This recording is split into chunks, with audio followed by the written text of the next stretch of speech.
YouTube, Instagram, TikTok. You get to upload one video to go viral. Which one has the highest probability of going viral? TikTok. If you had to pick one of those three platforms to build an entire business around, which one would you pick? YouTube. If you had to pick one for the highest degree of creator satisfaction, which would you pick? I think it's a toss-up between TikTok and YouTube, but I think I'll go with TikTok. What are the steps? So, like, somebody watches this, like, all right, cool, I got it. TikTok's big. I should be on TikTok. I want to build an account. What would you say are, like, the 3 to 5 steps that somebody should do immediately to grow on TikTok? Step number 1 is, like, figure out your lane, right? Like, what are you interested in? And I really think anything could do well, right? I think it just depends on how you present it. There is a market for everything. For example, if you absolutely own the basket weaving niche, like you could probably monetize that really heavily, even if like the maximum capability for like your follower count is like 50,000. And then from there, I think consuming a lot of content, at least in the beginning, around the type of content that you want to make is super important, just to like see other people are doing and how other people are doing what you want to do well. And then I think especially with TikTok, it's just like, go, right? Like just do it.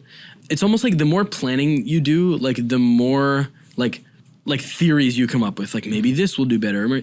As where like with a TikTok video, you could make one in 10, 15, 30 minutes max if like you're really trying to make a good video.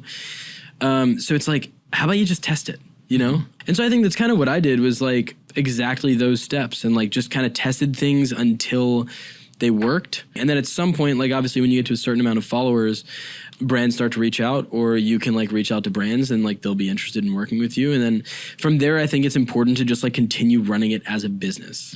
I've seen a lot of people build their audience first on TikTok and then try to go elsewhere.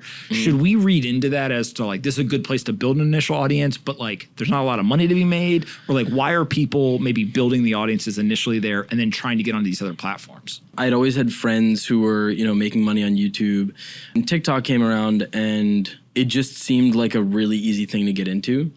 And so I started making TikTok videos and it was super easy. And then I think everyone kind of goes through this thing where they're like, okay, well, what am I going to do next, right? Obvious next step is YouTube, just because it's like more complicated. You want to like grow as a creator and I guess like an artist of like making videos.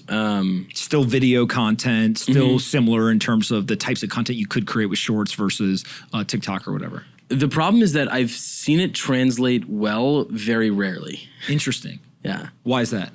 I just think that long form YouTube videos and TikTok videos are very, very different. You know, TikTok is more like a lot of attention grabbing, as where YouTube, I believe, is like a little more relatable, authentic. At the same time, if you have a lot of Instagram followers and you built that organically, I guess nowadays, like not through Reels, those followers genuinely are like, or generally are like really there for you. And so if you post about your YouTube channel, a lot of them will probably convert. But on TikTok, it's not that way.